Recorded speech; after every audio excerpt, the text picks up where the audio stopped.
Welcome, welcome. Thank you for coming. This is our first event after the summer solstice. So thank you for joining us this summer. Welcome. Who's here to KQED for the first time? Can I get a show of hands? Yeah, thank you for coming. Welcome, welcome.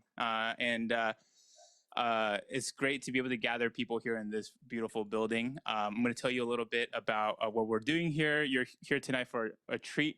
Emily has prepared a great presentation on her podcast, which does a lot of experimentation with sound. So today's agenda, I'll do a quick introduction, and then we'll jump into the workshop with Emily for 50 minutes. And then afterwards, we'll have some pizza and some drinks. And so the goal is for people to mingle with one another, learn from each other, and potentially collaborate or share resources. So feel free to use the name tags to introduce yourself, talk about your relationship with podcasting, podcast listening, podcast making, or other sorts of creative outlets you might have. So a little bit about PRX and KQED. So I'm the community manager of the Podcast Garage. And KQED and PRX brought this community building initiative into this building two years ago. PRX is a nonprofit media company. We support podcasters, audio storytellers, journalists in getting their work out there. We do it through distribution. So we distribute shows like The Moth, Reveal. We also distribute it over radio as well as podcasting. So we have This American Life over podcast. We also have Snap Judgment. We also have others as well, such as the Radiotopia Network, which is a network of independent shows that started a while back. A lot of podcasts have come and gone through the Radiotopia Network. We have Your Hustle, Criminal, Articles of Interest, etc. We also have trainings that are funded by different initiatives. We have the Google Podcast Creator Program. CPB has funded one, Knight has funded one, and the idea is to bring journalists, writers, and other creatives from different genres, help them make their first podcast or refine their existing podcasts. And we also have the Podcast Garage, which is this community building initiative. We started in Boston, and now we're in San Francisco, and we're trying to work with community builders in the audio making and creative spaces to bring people together. So in the spirit of providing resources, we've got AIR, Association of Independents in Radio. They've got a great newsletter. They share a lot of virtual events, some in-person events, and they also have a website that shows who are the AIR members. You should definitely consider signing up to be an AIR member. It's pretty affordable, and it gives you access to a lot of the resources on the website. And we collaborate a lot. We've been together in Boston. We've done stuff in DC together. We're now in Atlanta for a pop-up, and we do stuff in San Francisco. So they're a cool resource to check out.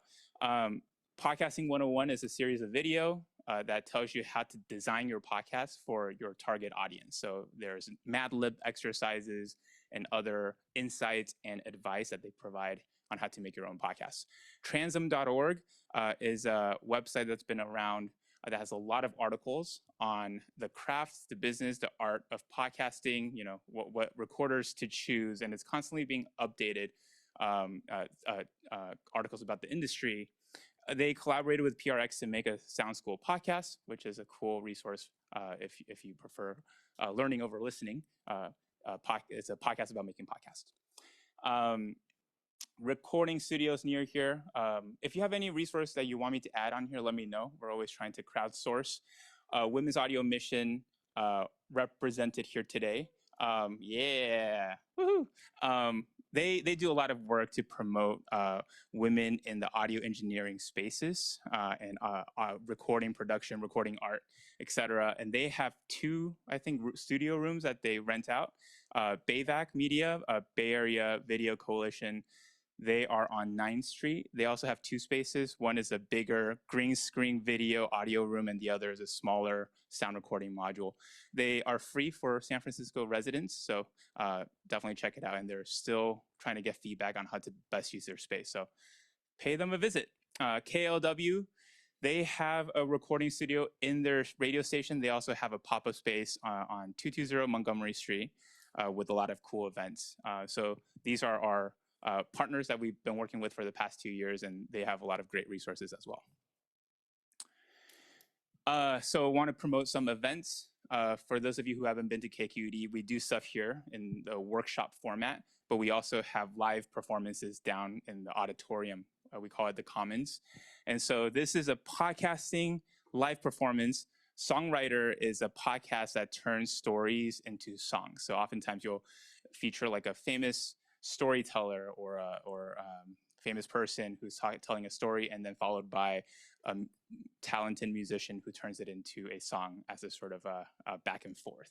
They've done an event already, and they're now doing one on July 10th with W. Kamau Bell featuring Las Cafeteras. And the backstory is that Kamau loves Las Cafeteras. So what they're doing is he's telling a story, and then they are turning it into music. So that will be here in the Commons. So you can scan that QR code if you want to check it out. Another upcoming event, the Wednesday after the previous one, on July 17th, is another workshop hosted by the Podcast Garage.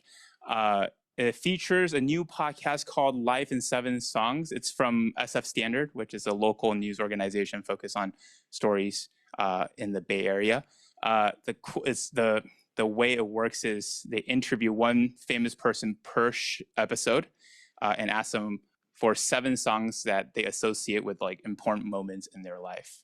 And so they've interviewed Johnny Ives from Apple. They've interviewed Mayor London Breed. And so we'll have the host, Sophie Bierman, come in to talk about how to create an interview show, how to make it, how do you squeeze a 2-hour interview into 30 minutes, and all of the behind the scenes of that. So feel free to scan the QR code if you want to check it out. Great. So you're here tonight for our event with Emily Shaw. So Emily has been a presenter for us in the past. About a year ago, Emily presented on how to be an indie podcaster who's working with clients. So it's Client Work 101 was the topic last time. How do you negotiate? How do you make sure to stand your ground and make sure that people pay you right, etc. And so this time around, Emily has a new podcast. This is an experimental podcast where it's like an audio sketchbook, and she'll talk more about it. You can scan that QR code to get to the Apple site for her podcast. Okay, what else do I want to say? That's it. So without further ado, please welcome Emily Shaw.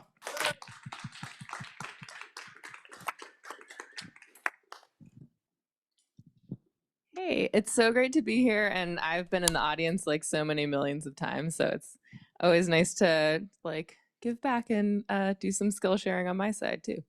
Yeah, so I'm super excited to talk about my new podcast experiment called Candy Ears. It's been out for a couple months now. Yeah, and I thought we'd just start with a cold open, which means that you just play stuff without any context. So I will just play something.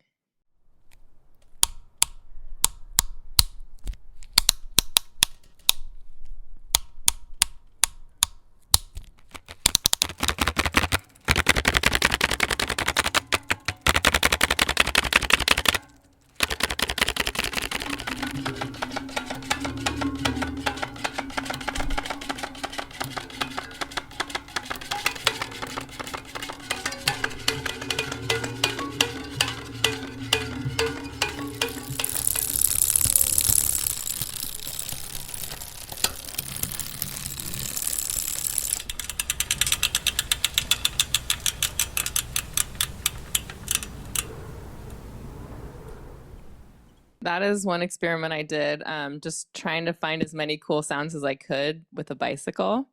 Yeah, and here's one more. Hi there and welcome to Candy Ears. This is Emily AI in for Emily Shaw.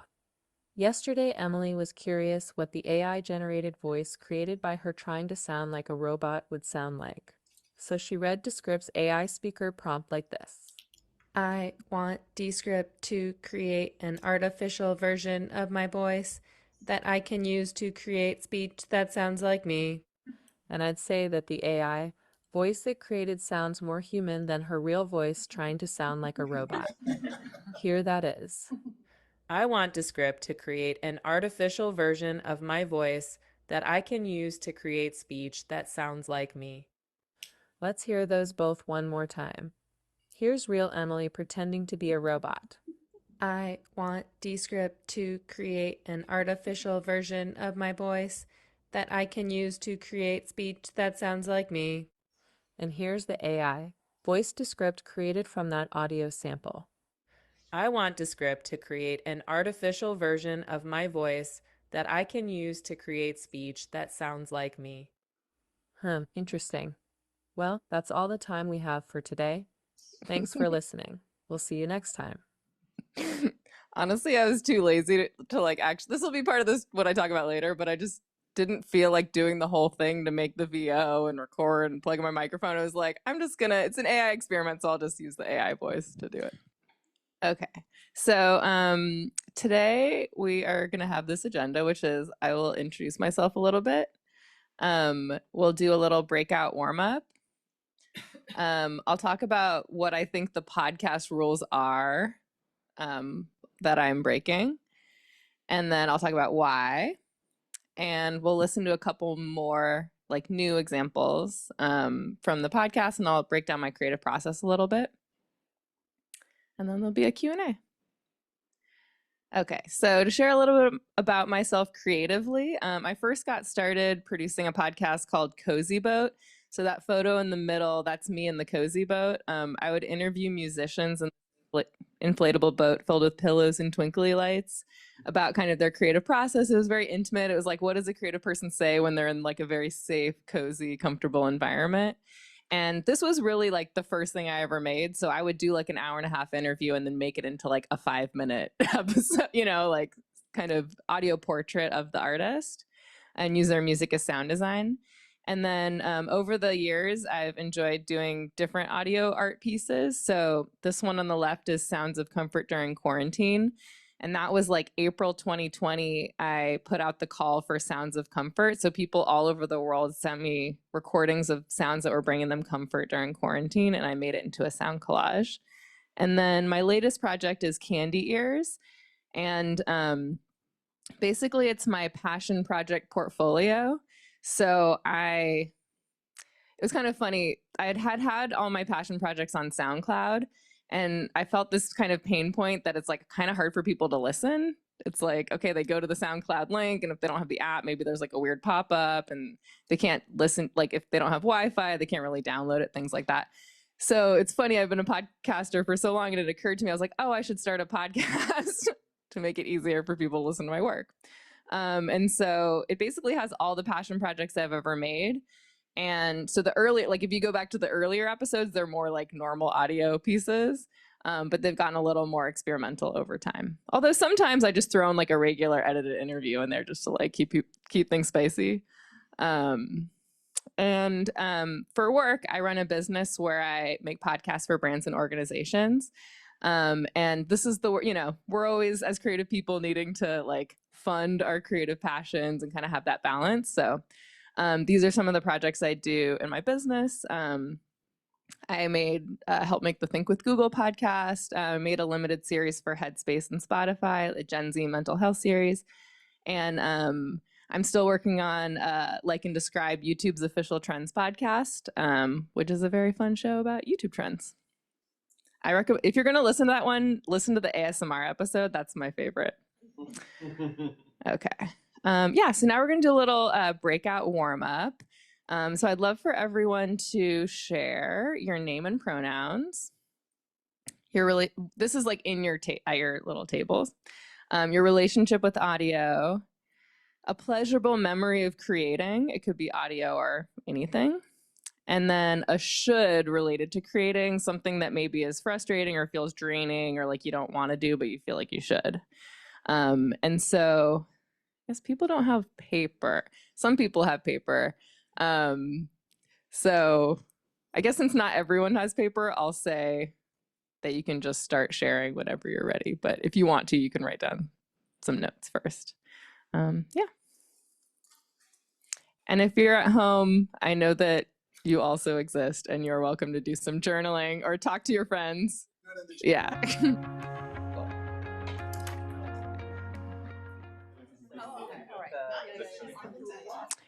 Okay, everyone. I know you could spend the whole time talking about this topic. We'll have more time to chat after.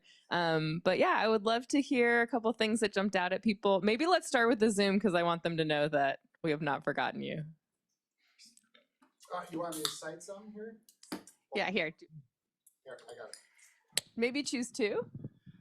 Sophie is talking about enjoying doing sound design and creating music videos. A fond memory is creating and working on films with friends. A should is trying to work on projects even more when I don't feel inspired.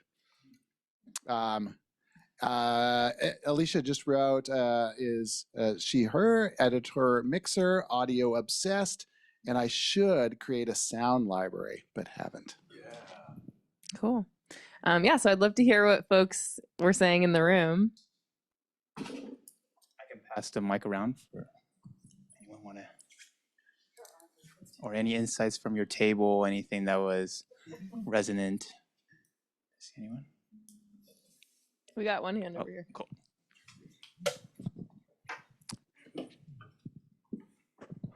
McCardle said something that really resonated with me, which was try to rein it in and be good at one thing, which I think we're all kind of wearing all sorts of different hats, which I put on maybe 5 today.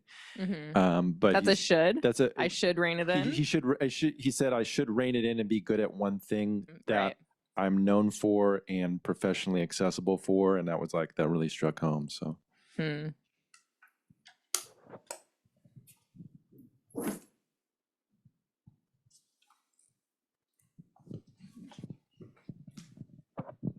Bianca at our table said that she feels the pressure to be really good, and a similar note, to speak very well when she tells people that she's a poet. And sometimes it's okay to just say whatever. I can definitely relate to that. Not as a poet, but like if I make something creative, it has to be so good because this is my job. Yeah.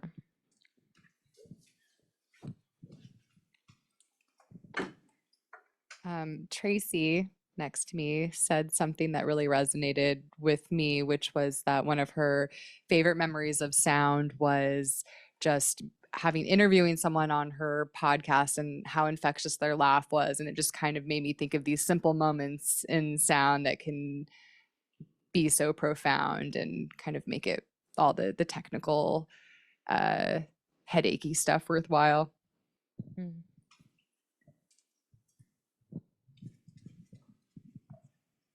I haven't heard anything from that table yet. Hello, and my name is Yolanda. I feel that quite interestingly, the thing that I really got from the ladies here is that we all seem a little bit alike in some strange way. We're women being very creative, but a little bit shyly so, and talented, great ideas and great abilities, but just so a little bit shy about it, a little bit timid, you know. That's why we're audio people. Yeah, I feel like we'd be like in video or something. We'd be like YouTubers. We'd all be YouTubers if. And just in case that was quiet for Zoom, the guest said that as women, sometimes we like are very creative but feel shy about it. Hi, I'm Sevda, and I have full disclosure. I work at KQED, and I'm always really hearing about all the great work that Tim and his crew do here. And one of the things that I heard with the two folks here at the table was how when you get into the zone of actually creating, it's more, like a lot of it is just starting, and then when you actually get in. I think it was Shelley who was saying she could just be in there for hours going over the one single line over and over again, designing the sound. So I think a lot of it is just starting, and then you realize how you can really progress and be so engaged. Yeah, I played violin for a long time, and I remember that I felt like the hardest part was just taking it out of the case. It's like once I take it out of the case and start playing, oh, then it's fun and I can keep practicing, but it's just like can be hard to get started. Okay. Well, now I'm going to talk about my shoulds, which these are kind of like me defining the podcast rules that I feel constrained by and sometimes drained by in terms of my own personal projects. So I would say podcast episodes must have a consistent format, length, and genre. For example, interview, documentary, true crime. They must be at least 15 minutes long. They must have a regular release cadence. They must always include an intro and outro. And they must always use a professional microphone and studio-like environment. So also just to give a little bit of kind of backstory, I took my first audio documentary class in 2015, and that was when I started Cozy Boat and started making audio. And it's interesting to think about the passion I had for the craft then. You know, it was like I wanted to make a complex like narrative style thing for fun in my free time. And I feel like over the years, now that this is my day job, I noticed that in my own free time, these all feel like constraints that I don't want to do. Like if it's just me like relaxing, and I want to do something that's filling me up and giving me energy, I don't feel like doing any of these things. And so that's kind of where the podcast, it's like I'm still passionate about the craft, but I think the craft, for me, I have this complicated relationship where it can feel like this like prison of perfectionism. Like, oh, now that I took all of the classes and I learned all of these rules and ways you're supposed to do it, I feel like I need to do that, or people are going to think I'm bad at my job or don't know what the rules are or whatever. And so I think that was a big part of what inspired Candy Ears, and like me defining it as these are just audio sketches. This is an experiment, you know, like just really framing it that way so that I could give myself permission to just break, because I break all of these rules in my podcast. Yeah, so it was nice just to create a rule that was I break all of the rules. Okay, so as I just alluded to, these are some of the reasons why I like breaking these rules. So they all relate to feeling good. It feels good to prioritize the pleasure of creating. It feels good to make whatever I want, experiment, and share projects more quickly. It feels good to share sketches the same way that visual artists do. And I almost feel like this podcast is my version of like one of those unedited talk podcasts. It's like, it probably takes them maybe a couple hours end to end to make an episode. I can make an episode in a couple hours, you know, maybe it's 30 seconds long, right? Okay. These are some things that a podcast can also be, kind of outside of the box of what we think of a podcast as. So it can be an excuse to collaborate with others. One thing I like to do in Candy Ears is, like, because I have this podcast, if there's another, you know, audio creator that I like, it's like, oh, want to make something for this? And so there are a number of episodes where it says with someone's name, and that's just like another creative person that I use as an excuse to collaborate with. It could be a sketchbook. It could be a blog, a portfolio, a business card. Like probably when I met it's McCardle, right? I probably was like, oh, here's my podcast. You know, it's like a way to, like, someone can just subscribe to your podcast and kind of get to know you more. An alternative to social media, I like that I can post things, and it's a way that people can hear things that I make where I don't have to post it on social media. A venue to amplify the work of others. So a lot of my episodes are guest artist episodes where I just share something cool by someone that I know. And I know that a lot of creative people make really cool things, but don't share them or don't do like the marketing part. So it's nice to just have a place. And also it's cool just to curate things that I think are cool sonically. It doesn't need to be all about me. And it can be an experiment. Okay.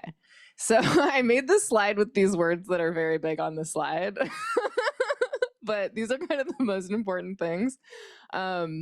So for me, there's kind of been a process of getting to know myself and exploring what is pleasurable to me in creating. And for me, I found out that it's all about curiosity.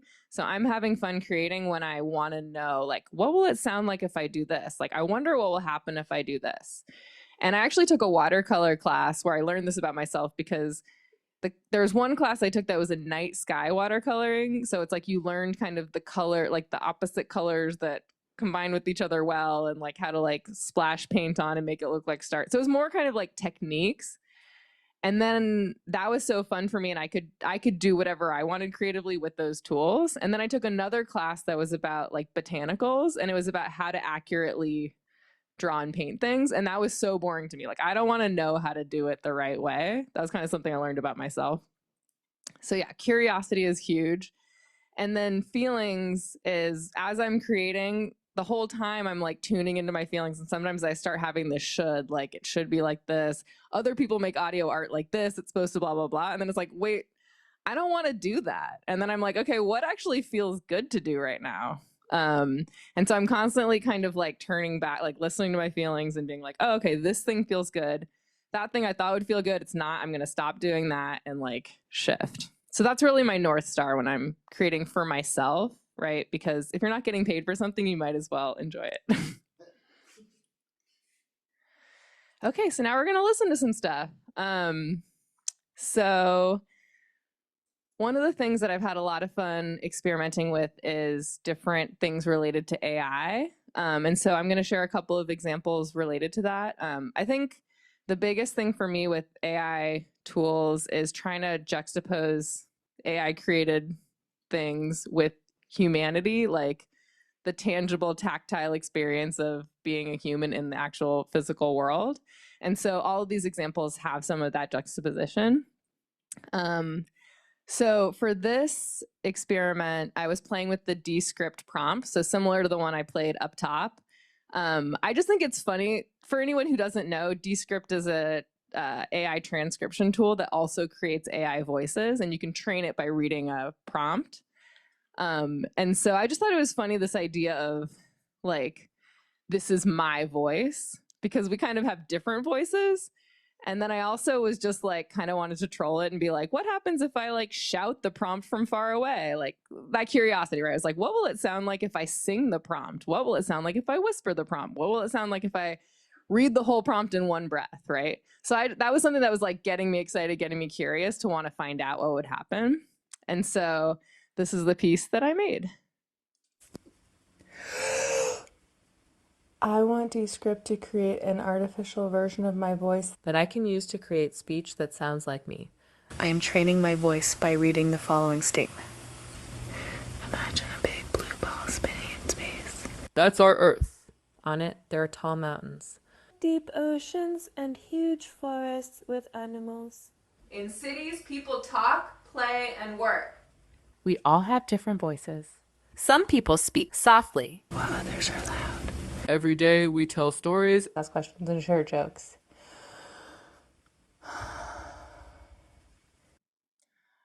So yeah, we don't only have one voice, and that was a mixture. Some of those were actual real recordings, and some of those were the AI created voices. And just personally, I liked the breath thing, because it kind of ends on this point of like, I am a human that needs to breathe in order to exist. You know what I mean? But there's also the AI breaths that come up in the AI voices, which I think is kind of a fascinating thing to listen to. Yeah, so that's that. So this next piece is created from the AI music tool Suno AI. And so the prompt that I was curious what would happen if I asked it to create a sad acoustic song about the AI takeover. So I created that song, and then I wanted to, maybe I'll play it first and then I'll say what I did, just so you can experience it fresh.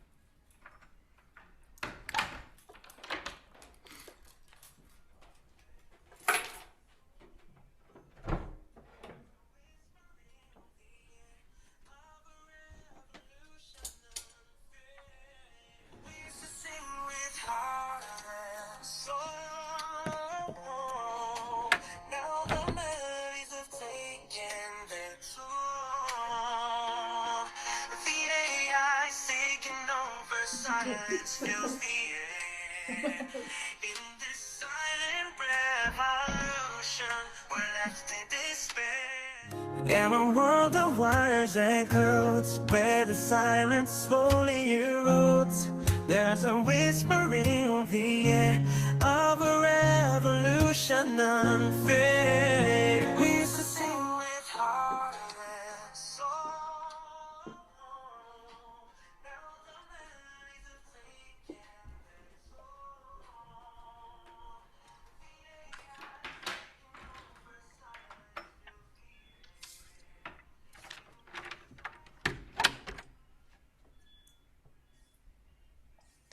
Yeah, so for this one, after I created the song, I was curious how I could kind of bring some IRL tactile humanity to it. So I put it on my phone, and I put my phone in a drawer in my closet. And then I was played it on a loop on my phone, and then I like walked out the door of my apartment. And like, so I like open the door, I'm holding the microphone, like walk through, open the door of my closet, open the drawer, take it out.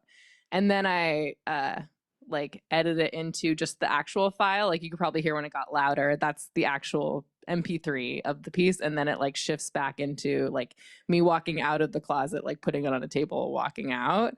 So that was just kind of a fun way to like, again, try to like accentuate kind of the like real physical space part with the like digital part.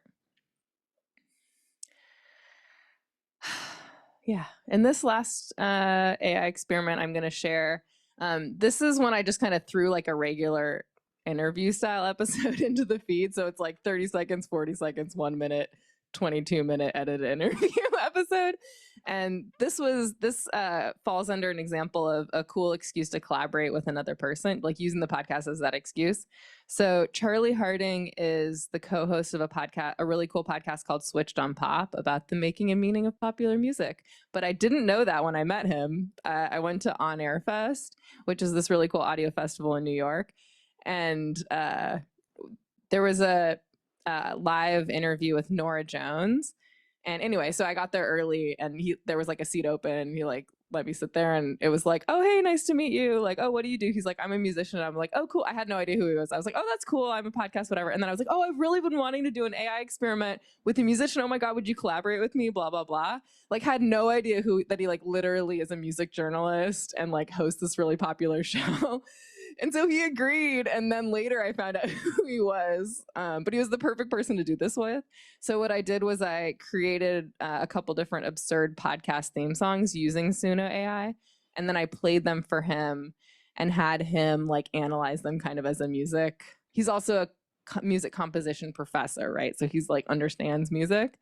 So he kind of analyzes them, and then he remixes one live. So this is just a clip from that episode. Okay, so we're now at the final prompt and song. This one is a podcast theme song for a comedy podcast hosted by 6-month-old babies. That's a great idea. And this song is called Baby Laughs. We're here to make you smile. 6 months old and we're rocking the mic. Oh yeah, we made you rebel, but don't you underestimate the comedic genius that we demonstrate. Baby loves baby giggles, play the cutest on the air. Tune in every weekend, we'll keep you laughing, we swear. Funny voices, silly sounds will bring joy to your day. So join us on this podcast, Tom and play. Ooh, yeah. All right, that's a bop. That is a baby bop. You have kids. I You have little kids, right? I do have little kids. I take issue with the idea of 6-month-old babies talking and singing. I think the better podcast is actually 6-month-olds hosting a podcast. And what do they say to each other? How do they interact? I think it would take a lot of editing, but I think that would be comedy gold. Now, but this song has the catchiest hook. That chorus is good. The lyrics suck, but they're babies, so they get a pass. But the melody was great, and there was the right amount of repetition.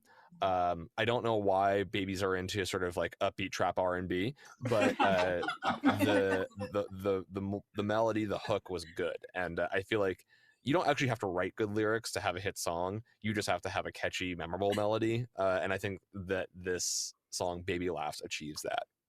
Awesome. Well, I love that the tone has shifted and now you're actually stoked about one of the songs. That's awesome.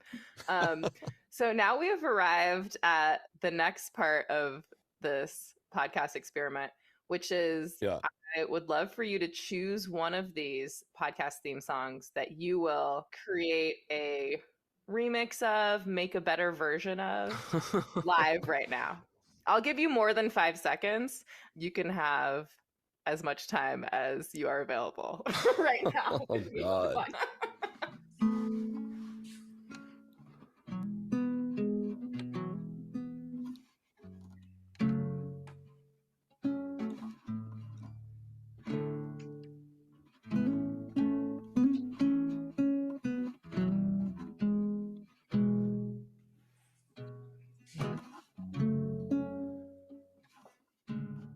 All right, I'll try Basement Warriors. Okay. 2 dudes in a basement, mic in hand, talking about life and things they don't understand. Breaking it down, keeping it real, sharing thoughts and trying to make a deal. Basement Warriors, podcast kings, talking about everything, no strings. Diving deep, never gonna hold you back. Basement Warriors, we got your back, oh yeah. That one was created from the prompt, a podcast theme song for 2 dudes in a basement podcast. Anyway, but you can listen to the whole episode where he critiques a whole bunch of songs on your own.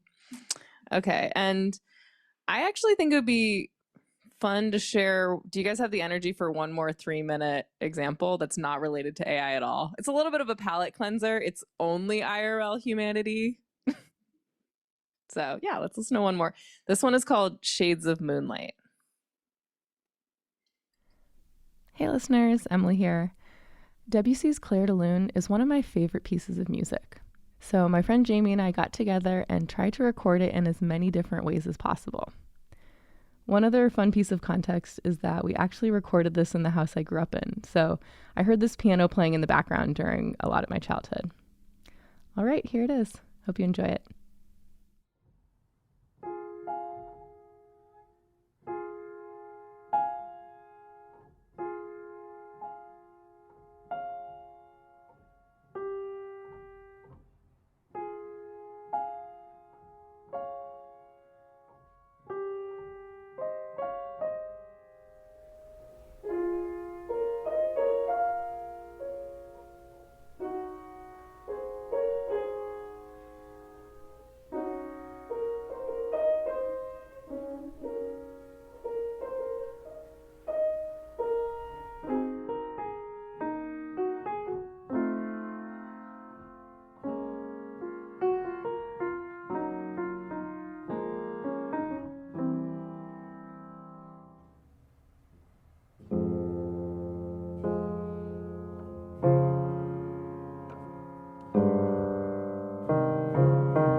Yeah, thank you for listening to one more.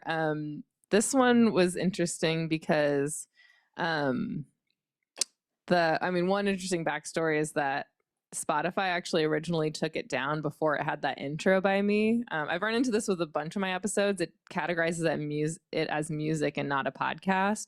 So I had to add that intro. But I try to just treat it as a creative constraint. Like, okay, now I have to add an intro. But it's also annoying that podcast is like saying what is or is not a podcast because it wants to like make money off of music, I imagine. But anyway, one note about that was really fun was I had 2 recorders. So I had one like in a different room. I was inspired by the in another room trend on YouTube, where there's some music where they'll have, it's like, this is in the basement of a club or whatever. And it like, anyway, so I think that kind of thing's fun. So I experimented with having one recorder like in different places in the piano. So it's like, what does it sound like when it's like under, like right behind the keys? What does it sound like when it's like underneath the strings? What does it sound like if they have the pedal down? What does it sound like really high, really low, things like that. But then I put one recorder like outside in the backyard. So like, I don't know if you could really hear it here, but it's like, oh, you like hear the birds chirping and then it's like, anyway. So I thought that was just another fun exploration. And I actually like the imperfection of it. Like you couldn't really hear it, but at one point she says, "This is so hard." And it was funny because I was like asking my friends, I was like, oh, does anyone know how to play piano? Who knows how to play this song? She's like, I'm really bad at it. I don't know, but I could help you. And I actually like it better that it like has that human vulnerability.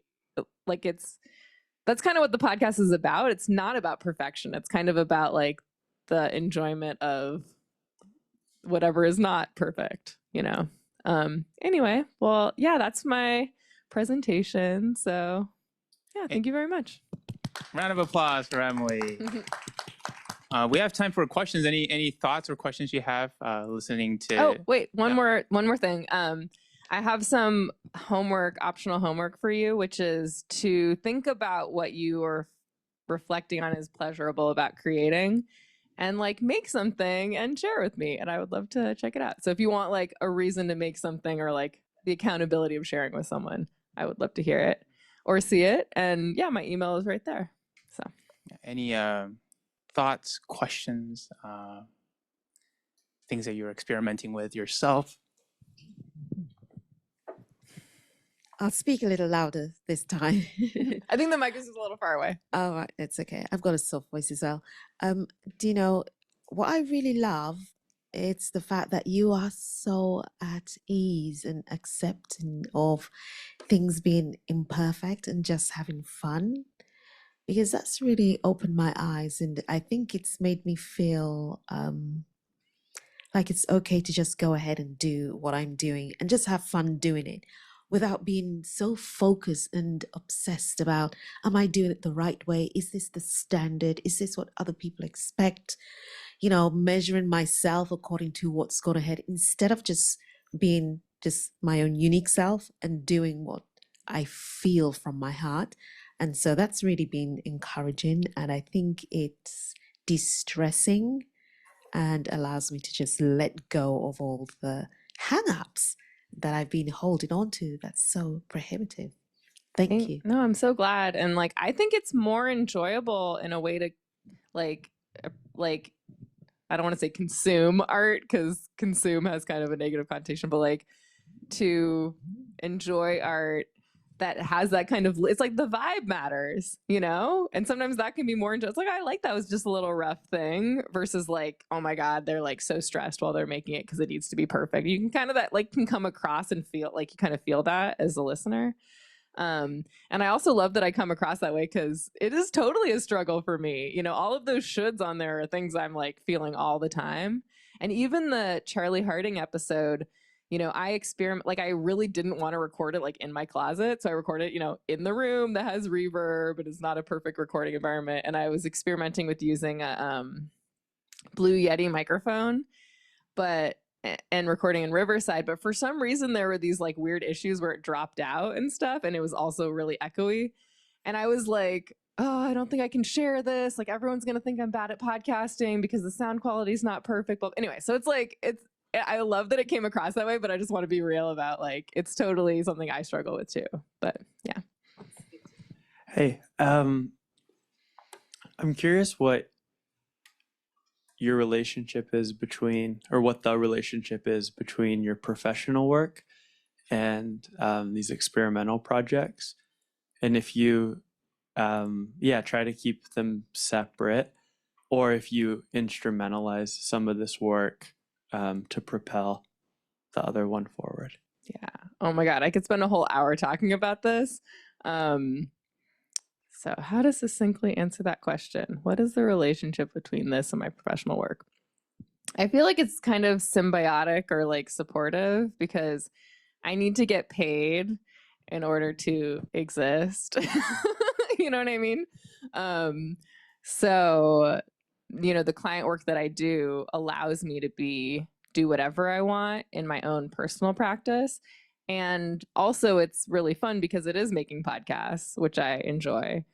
But I've often found that the creative experiments that I think are like weird or I'm just doing it for myself actually do help me get paid work.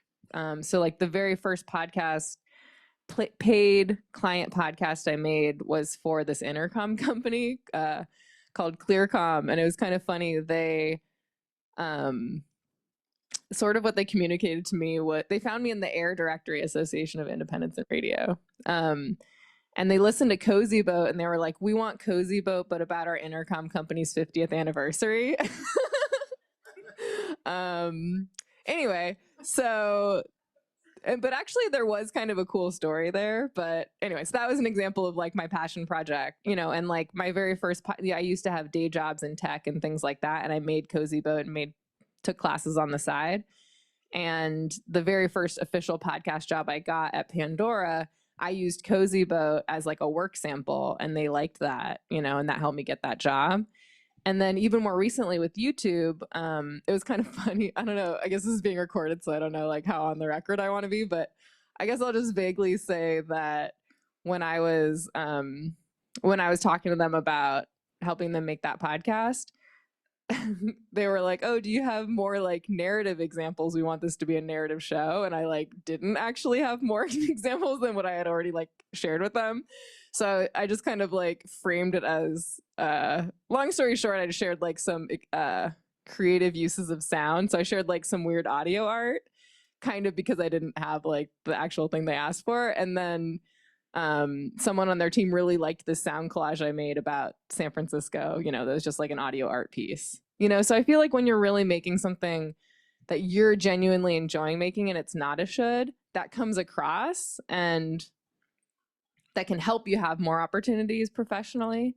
But I do, generally speaking, I do keep them very separate. And for me personally, it's really important to have no financial pressure at all on like my art practice. And so I feel more comfortable having them be separate. And I'm never trying to monetize anything related to my art practice. And if people want to pay me for something, awesome. But I just like to protect that and not have any pressure. So, yeah. Hey. Hi. You talked a lot about loving to collaborate. And I'm curious about in the production part of your creation, if you have friends or trusted people that you share your work with and what that feedback process looks like, especially because the work is so like artistic and atypical. And what do you look for in a collaborator and trusted friend? I definitely have people that are my trusted collaborators in creative community.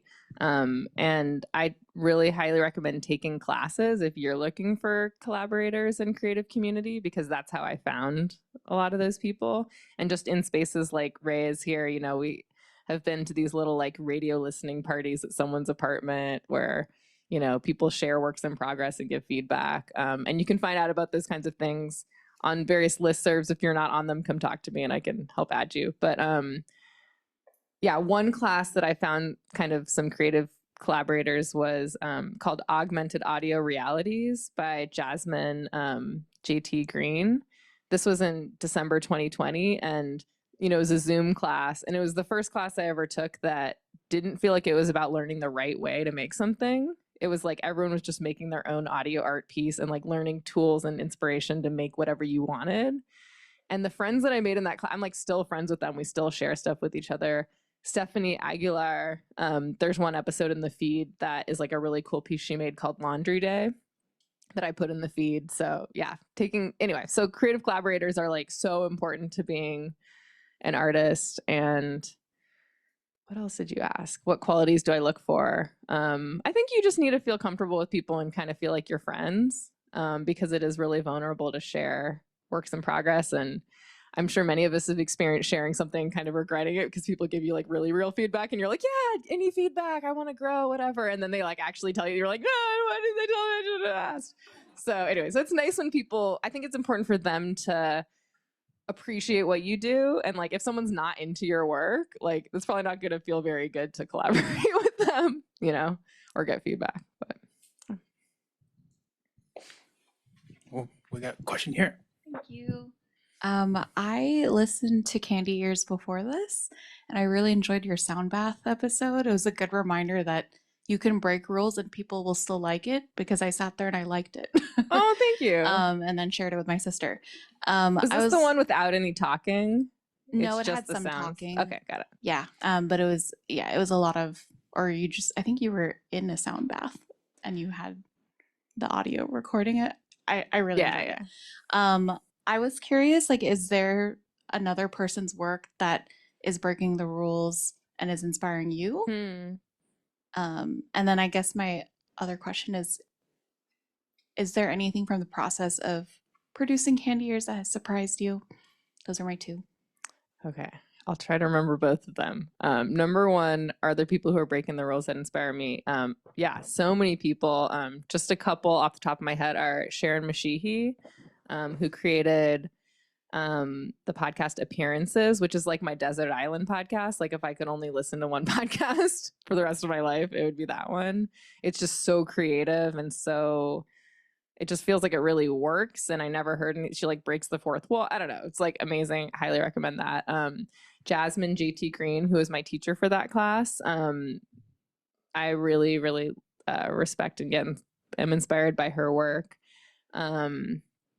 Palace Shaw is another one of those creators who's like absolutely like, I remember she was in that class in December 2020 and she shared her work in progress, and it was like we were in like an art class with Michelangelo. Like we all like shared our works in progress and we're like normal people, and then she shared hers and it was like Michelangelo had just like showed their painting or whatever. We're like, oh my god. And yeah, D. Peter Schmidt is an amazing creator. Yeah, there's too many to name, but those are just a couple. Yeah. Palace Shaw used to be a community manager at the podcast Yeah, garage yeah. in Boston. Yeah. Mhm. Eric also has a lot of hidden talents. Oh, thank you. But anyway, I won't get into that. Another round of applause for Emily, please. Thank you, Emily. So we'll be sticking around. We got pizza in the back.